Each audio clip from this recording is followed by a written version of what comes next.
જય શ્રી કૃષ્ણ ભક્તજનો. આજે હું તમને એક સરસ મજાનો પ્રસંગ સંભળાવી રહી છું અને એ પ્રસંગમાં આજના જમાનામાં સાસુઓ કેવી હોય છે અને એ જમાનામાં સાસુઓનો પ્રેમ કેવો હતો એ આ પ્રસંગમાં બતાવવામાં આવ્યું છે. અને સાસુઓએ સાથે મળીને કેવી રીતે ભગવાનની ભક્તિ કરી એ તમને હું કહેવા માગું છું. અને આમનું નામ છે સમરાય. તો ચાલો આપણે આ પ્રસંગને સાંભળીએ. વહુ બેટા, કેમ માં? ભલી ભોળી સમરાય રસોઈનું કામ છોડીને સાસુમાં પાછે આવીને ઊભી. સાસુમાએ શાક સમારતા સમારતા કહ્યું, તે સાંભળ્યું? આપણી પાડોશમાં પેલા વાસુદેવદાસ છકડા રહે છે ને, એ શ્રી વલ્લભાચાર્યજીના સેવક થયા. ભગવાન બાલકૃષ્ણ તો એમને હાજરા હજુર છે. એમ કરીએ, કાલે સવારે આપણે બંને થાનેશ્વર પહોંચી જઈએ. મેં વાસુદેવભાઈને વાત કરી છે, એ પણ આપણી સાથે આવશે. થાનેશ્વર બહુ આઘું નથી. સરસ્વતીને પેલે કિનારે થાનેશ્વર છે અને આ તરફ સિંહનદ છે. માં, કાલે સવારે આપણે બંને વહેલા વહેલા જાગી જઈશું. નદીને પહેલે પાર જતા વાર કેટલી? બીજે દિવસે વાસુદેવ છકડાનો સંગાત કરી સાસુ વહુ થાનેશ્વર આવ્યા. સાસુ વહુ હતા ક્ષત્રિય, બંને પાસા વિધવા. મા દીકરીની જેમ સંપીને રહે. સાસુનું નામ હતું ગોરજા અને વહુનું નામ હતું સમરાય. વહુ સમરાય સાવ ભલી ભોળી. કળયુગનો પવન અંતરને સ્પર્શેલો પણ નહીં. જ્યાં ત્રણેય જણા નાવમાં બેસવા જાય છે ત્યાં એમની નજરે લાલાની મૂર્તિ દેખાય. મૂર્તિ સરસ છે, ગોરજાએ હાથમાં લેતા કહ્યું. આમ તો વાત કરતા કરતા નાવમાં બેસી ત્રણેય જણા થાનેશ્વર આવ્યા. વાસુદેવદાસે વિનંતી કરતા નામ નિવેદન પામ્યા. ત્યારબાદ ગોરજાએ નદી કિનારેથી મળેલ લાલાનું અદ્ભુત સ્વરૂપ જોતા એ પણ આનંદી ઉઠ્યા. તે સ્વરૂપને પુષ્ટ કરી એમને આપતા કહ્યું, લ્યો, શ્રી દામોદરદાસજીની ભલી ભાંતિ સેવા પૂજા કરજો. લાલાને ભાવથી લાડ લડાવજો. પછી વાસુદેવદાસ તરફ ફરીને બોલ્યા, વાસુદેવદાસ, આ સાસુ વહુ વૈષ્ણવી સેવાની રીતિનીતિથી અજાણ છે. આપ તો અનુભવી છો, એમને સેવાની રીતિનીતિ શીખવાડજો. સાસુઓ તો પ્રભુને પધરાવીને સિંહનદ આવ્યા. સાસુ ગોરજાએ જમાનો જોયો હતો. સેવાનો બધો જ લાભ પોતાને એકલાને મળે એ હેતુથી સમરાઈને કહ્યું, વહુ બેટા, આ વૈષ્ણવ ધર્મની સેવા બહુ જ અટપટી છે. એમાં આભળ શેઠનું બહુ મહત્વ છે. જરાક ભૂલ થઈ જાય તો પ્રભુ આપણી સેવાનો અંગીકાર ન કરે. આપણું કર્યું કારવ્યું બધું ધૂળ થઈ જાય. મેં તો વાસુદેવદાસ છકડા પાસેથી બધું જાણી લીધું છે. જ્યારે જ્યારે સમય મળે ત્યારે એમને ત્યાં જાઉં છું. સેવામાં બહુ સાવધાની રાખવી પડે છે.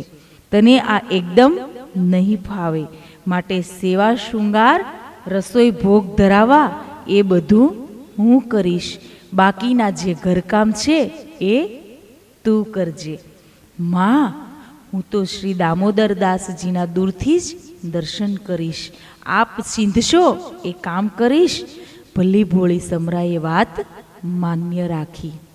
વહુ, એ તો વખત આવશે એટલે તને સેવાનું કામ છોપીશ. પણ અત્યારે ભોળપણમાં તું કંઈક ગોટાળો કરી નાખે તો લાલો આપણો ભોગ અંગીકાર ન કરે. ગોરજાએ સ્નેહભર્યા સ્વરે કહ્યું. ગોરજા સેવા પજવાનું કામ સંભાળે છે. વહુ ઘરના નાના મોટા કામ કરે છે. બપોરે કોઈ વૈષ્ણવને પ્રસાદ જમાડી બંને પ્રસાદ આરોગે છે. બપોરે નિરાતની વેળાએ આડોશ પાડોશના વૈષ્ણવો સાથે ભગવત વાર્તા કરે છે. પુષ્ટિ માર્ગના સિદ્ધાંતોની ચર્ચા થાય છે. આમ આનંદમાં દિવસો નિર્ગમન થઈ રહ્યા છે. સમરાય ઘરના કામ તો કરે, પણ મનમાં એમ થયા કરે કે મને શ્રી મદન મોહનજીની સેવાનો લાભ ક્યારે મળશે? જ્યાં સુધી સાસુમાં છે ત્યાં સુધી તો એ દેવ સેવામાં પેચવા જ નહીં દે. પછી મૂર્તિ જોઈ બોલે છે, લાલા, કોકવાર તો મને તારી સેવાનો લાભ દે. શ્રી દામોદરજીએ સમરાઈની દિલની વાત સાંભળી અને એને સેવાની તક મળે એવી ગોઠવણ પણ કરી આપી. શ્રી મહાપ્રભુજી બીજી વાર થાનેશ્વર પધાર્યા. આસપાસના ગામડાઓમાં વાત પહોંચી ગઈ અને વૈષ્ણવો દર્શન કરવા ઉમટ્યા. ગોરજાએ પણ વાત જાણી અને એને જવાની ચટપટી થઈ. એટલે વહુને બોલાવીને કહ્યું, વહુ બેટા, તને ખબર તો હશે શ્રી વલ્લભાચાર્યજી થાનેશ્વર પધાર્યા છે. મને એમ થાય છે કે બધા વૈષ્ણવો જાય છે તો આપણે પણ જઈને દર્શન કરી આવીએ. બંને સાથે જવામાં આમ તો બીજી કોઈ હરકત નથી, પણ ઠાકોરજીને એકલા મૂકીને ત્યાં કેવી રીતે જવાય? એમ કર, હું જઈને આવું ત્યાં સુધી તું બધી સેવા કરજે. સવારે એમને જગાડવાના, કૂએથી જળ ભરી લાવી સ્નાન કરાવવાનું, વસ્ત્ર શૃંગાર ધરાવવાનો. પ્રભુને આરોગ્યા પછી જ એ પ્રસાદ આપણે લેવાનો. કેમ, સમજ પડી ને? બરાબર? હા માં, એ તો હું રોજ જોતી હતી એટલે બધું જ મને આવડે છે. આપ શ્રી દામોદરજીની જરાય ચિંતા ન કરશો. સાસુમાં ગયા અને વહુ તો રાજી રાજી થઈ ગઈ. હાશ, હવે મને લાલાની બધી જ સેવાનો લાભ મળશે. રોજ કરતા સમરાય આજે વહેલી ઉઠી ગઈ. મનમાં ઓર ઉમંગ હતો. ઝટપટ સ્નાન કરીને ઠાકોરજીને જમાડ્યા. સ્નાન કરાવી શૃંગાર કર્યો. સુંદર મજાના ચૂરમાના લાડુ બનાવી થાળી કટોરા સજીને શ્રી દામોદરજી આગળ ભોગ ધરી ટેરો કર્યો. પછી આંખો મીચીને પ્રભુને વિનંતી કરી, પ્રભુ, આપ સુખેથી આરોગો. ત્યાં સુધી હું ઘરના બીજા કામ પતાવું છું. ટેરો કરી સમરાઈ તો રસોડામાં ગઈ. એઠા વાસણો માંજી રસોડામાંથી પોતું કરી ભોગ સરાવવા ગઈ. જઈને જુએ છે તો થાળી કટોરામાં બધી જ સામગ્રી જેમની તેમ હતી. એ તો વિચારમાં પડી ગઈ, અરે આ કેવું? મારા સાસુમાં તો કહેતા હતા કે પ્રભુ આરોગી લે પછી તું એમનો વધેલો પ્રસાદ લેજે. પ્રભુ તો આજે કઈ આરોગ્યા જ નહીં ભગવાન. આજે આમ કેમ? ભૂખ નથી? ના ના, એવું તો ના બને. રોજ આરોગો અને આજે ન આરોગો, એ કેમ બને? ભૂખ ન હોય તો ઓછું ખવાય, પણ આપે તો આજે થાળીને હાથ જ ન અડાડ્યો. મારાથી કઈ ભૂલ થઈ હશે. પ્રભુ કહો તો ખરા, આજે જમ્યા કેમ નહીં? મારા સાસુમાં બનાવે છે એવી સ્વાદિષ્ટ રસોઈ નથી થઈ? ના ના, મારી રસોઈ તો એવી સ્વાદિષ્ટ બને છે કે જે કોઈ જમે છે એ આંગળા ચાટી જાય છે. એટલે સ્વાદમાં તો કંઈ ખામી ન હોય. પ્રભુ, આપ કંઈ બોલો તો સમજ પડે. મને તો કંઈ કહેતા કંઈ સમજ પડતી નથી. શ્રી દામોદરજી તો કંઈ જ ન બોલ્યા. પ્રભુ ન જમ્યા એથી સમરાઈને ખૂબ દુઃખ થયું. પ્રભુને તો ભૂખ્યા રખાય જ કેમ? પ્રભુ, મારો દોષ શોધવો રહ્યો. આજે પહેલ વહેલો ભોગ ધર્યો છે ને એટલે જ કઈ ભૂલ થઈ ગઈ હશે. લાવ, આ સામગ્રી ગાયને મૂકીને બીજી પ્રસાદી બનાવું. આ વખતે વધારે ચોકચાઈ રાખીશ. લાડુ બનાવતા વાર લાગે, ઝટપટ ખીર પૂરીને શાક બનાવી દઉં. લાલો સવારનો ભૂખ્યો બેઠો છે, એને કકડીને ભૂખ લાગી હશે. સમરાએ ફરીથી નાહી ધોઈ ખૂબ સાવચેતી રાખી ખીર પૂરીને શાક બનાવી દીધા અને ફરી ભોગ ધરી ટેરો કરી બહાર આવી. દેવ સેવાની આસપાસ આટા મારતા એ વિચારવા લાગી, ઠાકોરજી પ્રેમથી જમતા હશે, કંઈ હલચલ તો દેખાતી નથી. ક્યાંથી દેખાય? આગળ ટેરો કર્યો છે ને, એ કંઈ ખાતી વખતે બચબચ કરીને અવાજ કરતા હશે. એ તો સારું ન કહેવાય. પાસે બેસીને કોઈ જમતો હોય તોય એને સૂગ ચડે. મારા ઠાકોરજી તો સર્વ કળાઓમાં પારંગત છે, એ બચબચ કરીને જમે નહીં. લાવ, ટેરો ખોલીને જરા જોઈ લઉં. ના ના, એવું તો મારાથી ન થાય. સાસુમાં જાણી જાય તો ભવિષ્યમાં ફરીથી કોઈ વાર સેવાનો લાભ આપે નહીં. આમ અનેક તર્ક વિતર્ક કરતી ક્યાંય સુધી બહાર બેસી રહી. એને પાછો વિચાર આવ્યો, અરે રસોડું અને વાસણો તો એમના એમ છે, લાવ ઝટપટ એ કામ પતાવી દઉં, ત્યાં સુધી તો ઠાકોરજી જમી જ રહેશે ને. સમરાએ ઝટપટ ઘરકામ પતાવવા માંડ્યું. તન ઘરમાં કામ કરે છે, પણ મન તો મનમોહનમાં છે. બધું જ કામ પતી ગયું.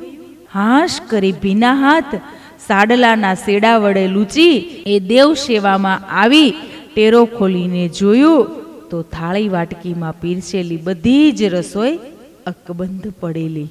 એ જોતાં જ એના મોંમાંથી જીભ બહાર નીકળી ગઈ અને નિસાસો નાખતા મનોમન બબડી, અરે રે, હવે મારે શું કરવું? કોઈ દિવસ મારી સાસુએ મને દેવ સેવામાં બેસાડી નહીં ને, એનું જ આ પરિણામ. મારા સાસુને હાથે એ રોજ જમે અને આજે કેમ જમતા નથી? ગમે તેમ હોય, મારાથી કોઈ ભૂલ થતી હોવી જોઈએ. શ્રી દામોદરજી પણ કેવી રીસ ચડાવીને બેઠા છે. રોજ તો કેવા મરક મરક હસતા હોય છે. કહો ના કહો, મારાથી કોઈ દોષ થતો હોવો જોઈએ. હે નાથ, એમ કહીને સમરાઈ ઠાકોરજી પાસે બેઠી અને અતિ કાકલુદી ભરીએ સ્વરે બોલી, કનૈયા, આજે તને રીસ ચડાવીને કેમ બેઠો છું? સાસુમાં થાનેશ્વર ગયા છે, મારા પર જરા તો રહેમ રાખ. 2-4 દિવસ રહીને એ આવવાના છે, ત્યાં સુધી તું ભૂખ્યો રહીશ તો અડધો થઈ જઈશ. મારા કોઈ દોષને લીધે તું ભૂખ્યો રહ્યો છો એવું જ્યારે મારા સાસુમાં જાણશે ત્યારે મારી ધૂળ કાઢી નાખશે. કનૈયા, તું કહે તો ખરો, આજે તું કેમ જમતો નથી? ભૂખ નથી? ચૂરમાનો લાડુ કે ખીર ભાવતા નથી? બોલ, તું કહે એ બનાવી આપું, પણ તું કંઈક બોલે તો સમજ પડે. આમને આમ મોંમાં મગ ભરીને બેસે તો તારા દિલની વાત મને ક્યાંથી સમજાય? બોલતા બોલતા સમરાઈનો કંઠ ગળગળો થઈ ગયો. ફરી પાછી મનોમન બબડી, હું મોઈ ભોળી છું ને એટલે મને સેવાની રીતિ નીતિ બરાબર આવડતી નથી. કનૈયા, લોકો તો એમ કહે છે કે ભોળાના ભગવાન નાથ, મારા મનમાં કોઈ કપટ નથી, મારે બીજી કોઈ આશ નથી. તું જમે એટલે ગંગા નાહ્યા. હા, પણ મારાથી કઈ ભૂલ થતી હોવી જોઈએ. આમ તો તું ભાવનો ભૂખ્યો છે. ગોકુળની પેલી ગોવાલણીએ તને છાલિયામાં છાશ પાઈ હતી અને તું તો થઈ નાચ્યો હતો. કર્માબાઈએ નાહ્યા ધોયા વિના ખીચડી રાંધી હતી અને તું દોડ્યો ખાવા ગયો હતો. કર્માબાઈ જેવો કે ગોવાલણી જેવો ભાવ મારા હૈયામાં ક્યાંથી હોય? ભલે તું 2 વખત ન જમ્યો, તારા માટે 3જી વખત શીરો પૂરી અને શાક બનાવું છું. નાના છોકરાઓને શીરો ખૂબ ભાવતો હોય છે, તને પણ શીરો ભાવતો હશે ને? સમરાઈએ શ્રી દામોદરજી સામે મીટ માંડી. દામોદરજીના મુખ પર હાસ્ય જોયું અને એનું રોમ રોમ નાચી ઉઠ્યું. પ્રભુને ધરેલો થાળ શેરીમાં જઈને ગાયની સામે મૂકી દીધો. સમરાઈએ 3જી વખત સ્નાન કરી ઝટપટ શીરો પૂરીને શાક બનાવી દીધા અને શ્રી દામોદરજીને ભોગ ધર્યો. સમય થતાં ભોગ લેવા ગઈ તો 3જી વખત પણ ભોજનની થાળી એમને એમ પડી હતી. અરે રે, આજે આ શું થવા બેઠું છે? ઠાકોરજી સવારના રીસ ચડાવીને બેઠા છે, તે કોઈ વાતે હઠ મેલતા નથી. 3 વખત રસોઈ બનાવી આપી, પણ થાળીમાં હાથ જ નાખતા નથી. અને એ બેશુદ્ધ થઈને દેવ સેવામાં ઢળી પડી. એનો કંઠ સુકાઈ ગયો. તૂટક શબ્દોમાં એ બબડી રહી છે, નાથ, કહો તો ખરા, મારાથી એવો કયો અપરાધ થઈ રહ્યો છે કે આપ મોજ એઠું નથી કરતા? મેં અભાગણીએ આપનો એવો કયો ગુનો કર્યો છે કે મારા હાથની રસોઈ નથી જમતા? ત્યાં તો દામોદરજી સ્વયં ત્યાં પધાર્યા. પાસેની જારીમાંથી જમના જળ લઈ સમરાઈની આંખો ઉપર છાટ્યું અને ચીમળાયેલું પુષ્પ જળ પડતા ખીલી ઉઠે એમ સમરાઈનું મુરઝાયેલું મુખ દિવ્ય ચેતનાથી ખીલી ઉઠ્યું. આંખો ખોલીને જોયું તો પોતાનું મસ્તક દામોદરજીના ખોળામાં. સમરાઈ સફાળી બેઠી થઈ ગઈ અને પ્રભુને વંદન કરવા જાય છે ત્યાં તો ઠાકોરજીએ હસતા હસતા કહ્યું, અલી વહુ, આજે તું આટલી બધી અકળાઈ કેમ ગઈ છે? નાથ, અકળાવું નહીં તો હું શું કરું? મેં આજે 3 વખત રાજભોગની થાળી ધરી, પણ કોણ જાણે કેમ મારાથી આજે કેવી ભૂલ થઈ ગઈ છે કે આપે એકેય વાર એનો અંગીકાર જ ન કર્યો. તને કોણે કહ્યું કે મેં તારું ભોજન આજે અંગીકાર નથી કર્યું? રોજ તો હું એક જ વાર ભોગ આરોગું છું. આજે તો તારી ખાતર મારે 3 વખત રાજભોગ આરોગવો પડ્યો. ના ના, એવું ના હોય. આ તો મારું મન રાખવા ખાતર આપ આવું કહો છો. મને ભોળી જાણીને ફોસલાવો છો. હું તો હજીએ કહું છું કે આજે આપ ભૂખ્યા જ રહ્યા છો. સમરાય, તું એવું કેવી રીતે કહી છે કે હું સવારનો ભૂખ્યો જ છું? નાથ, આપે મારા ભોજનનો અંગીકાર કર્યો હોય તો પીરસેલી રસોઈમાંથી થોડું તો ઓછું થવું જોઈએ ને. 3 વખત મેં ધારીને જોયું છે કે એક તલભાર પણ સામગ્રી ઓછી થઈ ન હતી. 3 વખત બધી જ સામગ્રી અકબંધ પડી રહી હતી. ત્યારે આપ આરોગ્યા શું? સમરાઈની વાત સાંભળીને શ્યામ સુંદર ખડખડાટ હસ્યા અને બોલ્યા, લોકો તો એમ કહે છે કે તું બહુ ભોળી છે. આજે એમાં હું સુધારો કરું છું. તું ભોળી તો છે જ, સાથે સાથે ગીલી પણ છે.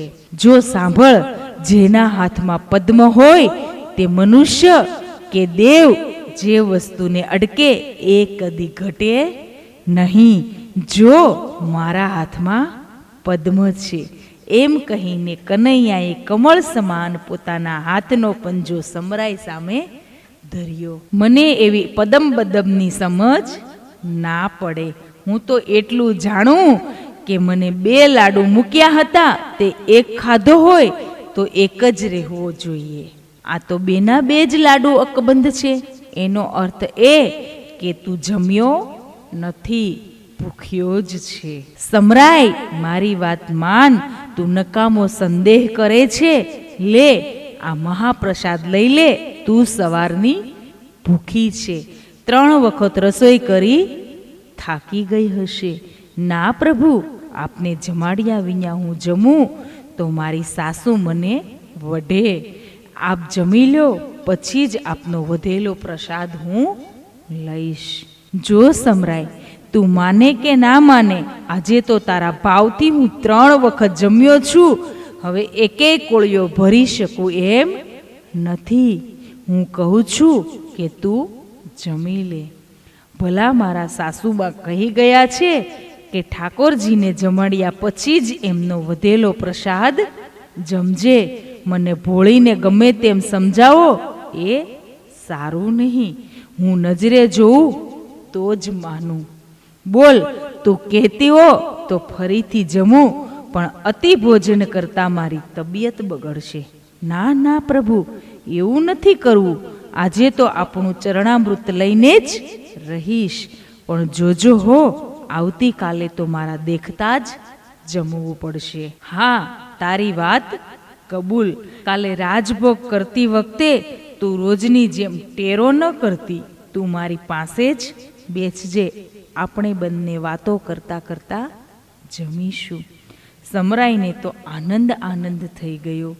ક્યારે કાલ પડે અને હું મારા લાલજીને ભાવથી જમાડું. બીજે દિવસે સમરાઈ રોજ કરતા વહેલી ઉઠી સ્નાનાદિથી પરવારી દેવ સેવામાં આવી લાલાને ભાવથી જમાડતા કહ્યું, લાલા, જોજે હો આજે. હા હા ભાઈ, આજે તો તારા દેખતા જ જમીશ. પછી જે કઈ. સમરાઈએ આજે સુંદર મજાનો દૂધપાક બનાવ્યો. ગાયના ઘીમાં પૂરીઓ તળી, તરેહના શાક રાયતા બનાવ્યા, પાનનું બીડું વાળી, જમના જળની જારી ભરી અને મલકાતે મુખે દેવ સેવામાં આવી બોલી, ચાલ લાલા જમવા. હા હા, હું તૈયાર જ છું, એમ કહીને બાલકૃષ્ણ પલાઠી વાળીને બેસી ગયા. સમરાએ હાથમાં વીંઝણો લીધો અને પવન ઢોળવા લાગી. હાસ્ય વિનોદ કરતા કરતા પ્રભુએ જમવા માંડ્યું. સમરાયનું ધ્યાન ભોજનમાં હતું. એ મનથી ખરા ખોટાની ખાતરી કરતી હતી. ભગવાન જમે છે. હાથમાં પદ્મ હોવાથી ખરેખર થાળીમાંની સામગ્રી સહેજ પણ ઓછી થતી નથી. બાલકૃષ્ણે પ્રેમથી જમી જમના જળનું આચન કર્યું. મુખવાસ લઈ આનંદથી એ વાતો કરતા બેઠા.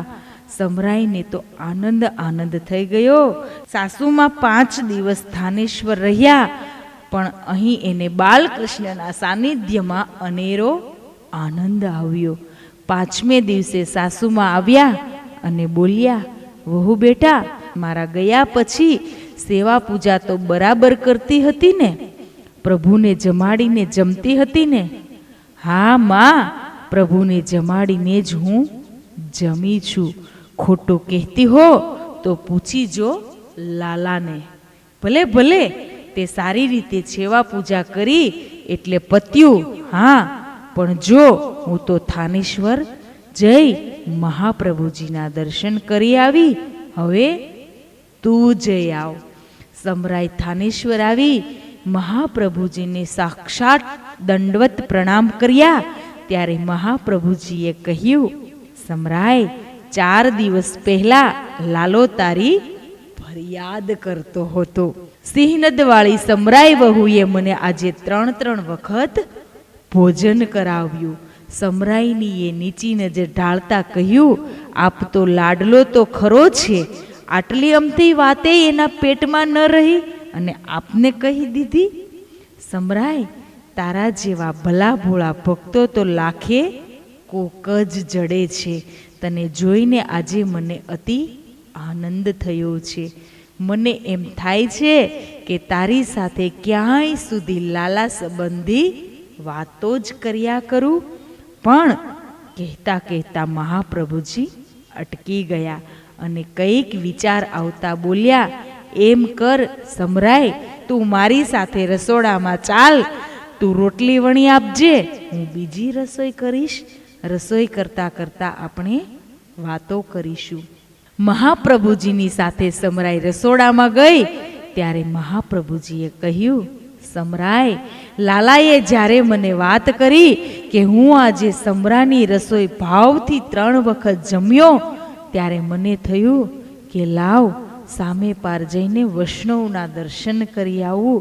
પણ મારાથી સરસ્વતી નદી ઉલ્લંઘન થાય એમ ન હતી. 2-4 દિવસમાં સમરાય થાનેશ્વરમાં રહી પછી પોતાને ઘેર આવી. વહુનો પ્રભુ પ્રત્યેનો અગાધ ભાવ જોઈને સાસુએ હવે લાલાની બધી જ સેવા વહુને સોંપી દીધી. એ તો બહારની સેવા કરે છે. એક દિવસ લાલાએ જ ગોરજાને કહ્યું, માં, મીઠું ન લગાડશો. તમારી ભલી ભોળી બહુ ભાવથી મને શૃંગાર કરે છે, ભોજન કરાવે છે, ત્યારે મને અતિશય આનંદ થાય છે. ગોરજા તો લાલાના શબ્દો સાંભળીને સ્થિર જ થઈ ગઈ. મનોમન બબડી, મારી ભલી ભોળી વહુએ લાલા પર આટલું બધું કામણ કર્યું છે. જય શ્રી બાલકૃષ્ણ, જય શ્રી લાલ પ્રભુ, જય શ્રી કૃષ્ણ.